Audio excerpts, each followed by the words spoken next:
네, 다음 큐브는 어디서라는 키워드를 저희가 가지고 왔습니다.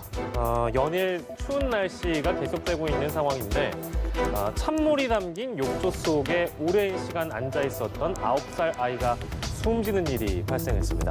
사건 당시 바깥 기온은 1.1도로 체감 기온은 영하였는데요. 이 아이는 왜 영하의 날씨에도 불구하고 이 찬물 속에 장시간 앉아 있어야 했던 걸까? 안타깝게 숨진 의붓 아들 사망 사건 계속해서 두 분과 함께 짚어보도록 하겠습니다. 참 마음이 아픈 그런 사건이라서 일단 어떻게 된 일인지 개요를 좀 저희가 만나볼까요? 김성수 변호사님. 예, 이게 지난 10일에 오후 8시경에 경찰에 신고가 들어옵니다. 네. 아들이 의식을 잃고 지금 깨어나지 않고 있다는 신고가 들어와서 경찰이 출동을 하게 되는데 경찰이 출동해서 사실관계를 확인해 본 결과 이 아이가 오후 6시경에 어머니 말을 듣지 않는다는 이유 때문에 베란다에서 속옷만 입고 찬물에 1시간 정도 앉아 있었고 예. 그다음에 이제 나오게 해서 다시 눕혔는데 의식을 잃고 의식을 찾지 못해서 신고가 이루어졌다는 부분이었고 예. 경찰이 그 부분 관련해서 확인을 하고 이 여성을 긴급 체포를 하게 됐는데 네. 추가적으로 이제 확인이 된 부분이 이 여성이 이 아들이 친아들이 아니라 의붓 아들이었고 결국에 예. 계모였고 이 계모가 아이를 훈육하는 과정, 뭐 체벌하는 과정에서 이런 부분들이 있었기 때문에 이것이 이제 학대이냐 아니냐가 문제가 됐던 부분이었고 12일에 일단은 법원에서 구속영장이 발부가 돼서 예. 구속이 된 상태에서 예. 사실관계가 지금 경찰에서 계속 확인이 되고 있는 그런 상황이라고 합니다. 예. 매우 안타까운 일이고 가슴이 아픈 일인데요. 이 피해 아동은 언어장애 2급을 앓고 있었다고 합니다. 나이가 9살이고요. 근데 왜 저항을 하지 않았을까? 저항할 수 있지 않았을까? 이런 궁금증이 좀 드는 상황인데 김동철 박사님 어떻게 네. 좀 보세요? 이제 연령이 이제 9살이다 보면 저항할 수 있는 연령이라고 이제 저희들이 하기는 어려운 나이다라고 이제 판단을 하는데 예. 지금 이제 이 사건에 대한 뭐 이제 나중에 이제 병원에서 그 아이의 몸을 이제 조사를 하다 보니까 예. 멍자국이 많이 나왔다라고 얘기를 하거든요. 자, 이런 부분들은 사실 오래전부터 구타를 당해왔기 때문에 예. 의지적으로 두려움과 공포가 있었기 때문에 할 수가 없었다, 저항을 할 수 없었다라고 생각을 하시면 될 것 같고요. 예. 이런 부분들은 이제 경직 심리라서 유아동이 경직이 돼버리면 이 자체에서 반항할 수 없는 부분들이 분명히 생깁니다. 그래서 이제 포갑적 형태가 지속적으로 나왔기 때문에 예. 반항하지 못했다라고 생각을 하는 것이고요. 또 하나는 아이가 바깥에서 이제 저 추운 날씨에 바깥에서 있었기 때문에 저체온증이 있었을 가능성이 상당히 높기 때문에 네. 이게 사실 신부 체온이 35도 이하로 내려가면 아이가 상당히 위험해지거든요. 예. 자, 위험해지는데 수온조차도 21도에서 16도 사이면 아이가 저체온증으로 사망할 가능성이 상당히 높은데 네. 이 아이는 오랫동안 뭐 영하는 아니었지만 그래도 체감 온도가 상당히 낮았기 때문에 아마 상당히 심각한 저체온증의 문제가 있었지 않았을까. 그러면 사실 반항하기도 어려운 상황이었을 것이다. 이렇게 생각이 됩니다. 예, 그렇습니다. 굉장히 그 내용을 다루면서도 마음이 아픈 상황인데 이 뭐랄까요? 그러니까 지금 이 부모 학대로 인해서 격리됐다가 다시 돌아가서 재학대 당한 경우가 많다고 합니다. 이 사안을 들여다보면 다시 아이를 키우겠다고 한 지 1년 만에 지금 이런 비극이 발생했기 때문에 이 지점을 저희가 짚는 것인데요.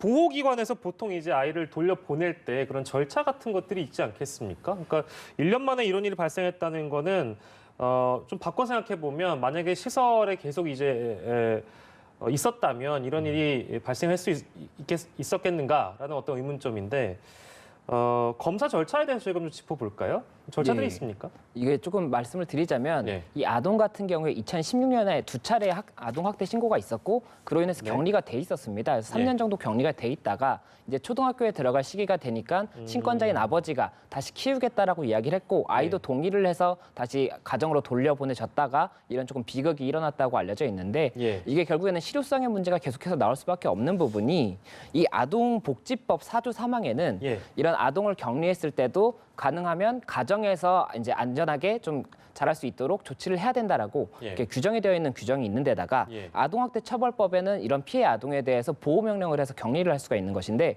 이게 최대 4년밖에 되지가 않습니다. 그렇다 보니까는 그 아동 보호 기관에서는 이 학대 부모가 친권자이고 이 친권자가 뭐 이렇게 돌려보내려고 할 때 검토했을 때 뭐 가정의 환경이라든지 부모의 감정 상태 그리고 부모가 교육을 이수했는지 여부 등을 검토해서 예. 문제가 없다고 여겨지고 아이도 그에 대해서 동의를 한다면 예. 돌려보낼 수밖에 없는 상황인데 어. 예, 실질적으로는 이게 굉장히 문제가 계속 발생을 하고 있기 때문에 법 자체가 지금 너무 실질과 다른 것이 아니냐, 굉장히 형식적인 것이 아니냐라는 이야기가 나올 수밖에 없는 부분이고 예. 이게 작년에도 지난달에도 계속 있었던 일이기 때문에 이번 기회에 조금 더 많이 검토가 되어야 되는 것이 아닌가 그런 이야기가 나오고 있는 상황입니다. 한편으로는 그런 생각도 듭니다. 다시 데려가겠다 이렇게 얘기해놓고 왜 학대를 하는지도 참 답답한 심정인데 이런 부모들의 심리는 어떻게 봐야 될까요? 보통 이제 그 학대를 하고 그리고 또 다시 데려가겠다라고 해서 이제 키우면서 또 학대가 이루어지는 부분들이잖아요. 예. 자, 이런 부분들은 사실 제일 처음에 문제는 이런 아이의 학대를 하면서 스스로에 대한 폭력적 습관이 있기 때문에 하지 않겠다 마음을 먹어서도 예, 예. 결국은 이제 폭력적인 습관으로 이제 가기 때문에 아이들은 폭력에 노출될 수밖에 없다라고 얘기가 드리고 싶고요. 또 하나는 이제 주변인들에 대한 자신에 대한 비판입니다. 예, 예. 아이를 이제 학대를 해서 격리가 됐는데 이렇게 계속 지속적으로 놔둬버리면 주변 사람들에 대한 자신에 대한 비판이 올 수 있기 때문에 예. 결국은 키우겠다라고 이야기를 하는 것이거든요. 네. 사실 2018년에 사실 28명이라고 하는 숫자인데 이 숫자가 아이가 사망을 한 숫자입니다. 그래서 상당히 많은 숫자가 2018년에 그 폭력으로 사망을 했고요. 예. 8년 만에 5배가 늘었습니다. 예. 그래서 이런 부분들이 사실은 뭐 습관적인 뭐 폭력이 있다라고는 하지만 아이에 대한 애착 그리고 또 이제 사실 이혼 가정에서 많이 일어나는 일들이기 때문에 양육에 대한 뭐 부모 서로가 양육에 대한 부분들을 명확히 좀 지켜보고 그리고 좀 체크를 해봐야 되는 상황이 아닐까 그렇게 생각이 좀 됩니다. 예, 그러니까요. 이제 저희가 뭐 계속 얘기를 하고 있습니다만 보호기관이 아이를 들여오고 내보내는 절차 이런 것도 있겠습니다만 특히 이 가정 같은 경우에는 보호기관이 최근까지도 주시를 했다면서요. 근데 그럼에도 불구하고 이런 문제를 사전에 막지 못했다는 점은 조금 답답하기도 하네요. 사실 경찰 관계자들이 이제 그 귀가 조치 이후에 주기적으로 이상 유무를 확인하거든요. 예. 근데 확인을 했는데도 불구하고 사실 이런 부분들이 사망까지 이루어졌기 때문에 이런 부분들은 문제가 있다라고 얘기를 하는 것이고 여주시청조차도 예. 보육 아동 팀이 있거든요. 그래서 관리도 하고 사실 학대 여부에 대해서 조사를 합니다. 자, 그런데 학대 여부에 대해서 조사를 하는데 형식적으로 부모에게 물어보거나 네. 그냥 환경만 아. 둘러볼 뿐이지 아예 뭐 옷을 벗겨서 예를 들면 멍자국이 있는지 피해 사실이 있는지 직접적으로 하지는 않는다라고 이야기를 하거든요. 형식적인 절차란 말씀이시죠? 그렇죠. 그렇기 때문에 요식적인 절차가 있기 때문에 사실 우리 아이들이 좀 이렇게 학대에 뭐 노출이 돼 있다고 하더라도 안전장치, 보호장치가 좀 미흡하지 않았나 이렇게 생각이 됩니다. 예, 앞서 김성수 변호사께서 짚어주신 대로 아동 학대 치사 혐의로 일단 구속이 된 상황이고 추가로 학대 정황들이 포착된다면 또 상황이 좀 바뀔 수도 있을 것 같고요. 처벌받을 가능성이 있다고 보시는지 어떻게 좀 전망하십니까?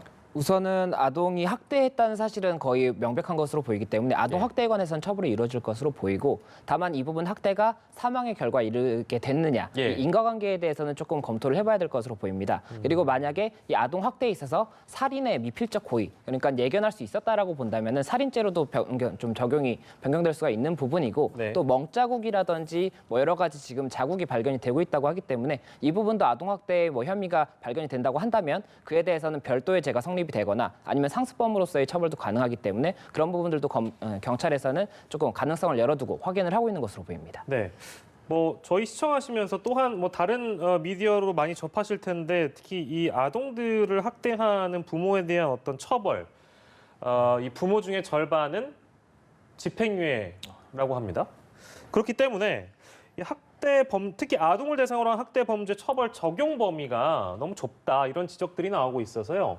그건 좀 어떻게 보시는지요? 예, 이게 아동학대 치사 같은 경우에는 무기징역 또는 5년 이상의 이제 유기징역에 처하게 돼 있는데 예. 실제로는 이 아이들이 결국에는 부모가 처벌을 받게 되면 아이들이 갈 곳이 없어지는 경우도 그렇겠죠. 있고 네. 예, 그리고 보통 다른 아이들도 있기 때문에 이 자녀가 한 명이 아닌 경우도 있기 때문에 이와 관련해서 법원에서 아무래도 처벌이 조금 더 경해질 수밖에 없는 부분이 있다고 지금 이야기가 나오고 있는 상황입니다. 예. 그런데 이 부분 처벌을 그렇다면 하지 못한다고 한다면은 아동 보호기관에서 아동들을 더 그러면 잘 자랄 수 있도록 해주는 뭐 그런 그러니까요. 제도라도 마련이 돼야 되는 것인데 예. 계속 이런 이야기가 나오면 제도가 바뀌어야 된다는 이야기만 나올 뿐이지 예. 계속해서 변화가 없는 상황이고 제가 예전에 2016년에도 방송에서 이런 얘기를 똑같이 했었거든요. 그런데 지금 4년이 지났음에도 불구하고 똑같이 이렇게 된다는 건 예. 제도가 지금은 이제 바뀔 때가 됐지 않나 이런 생각이 많이 드는 부분입니다. 예, 16년에도 같은 말씀을 하셨는데 4년 동안 바뀐 게 없다는 말씀처럼 들려서 참 그 부분이 아쉽습니다. 오늘은 세 가지 사건 만나봤고요. 두 분과 함께했습니다. 김성수 변호사, 김동철 심리학 박사와 오늘 사건 큐브 함께했습니다. 고맙습니다. 고맙습니다.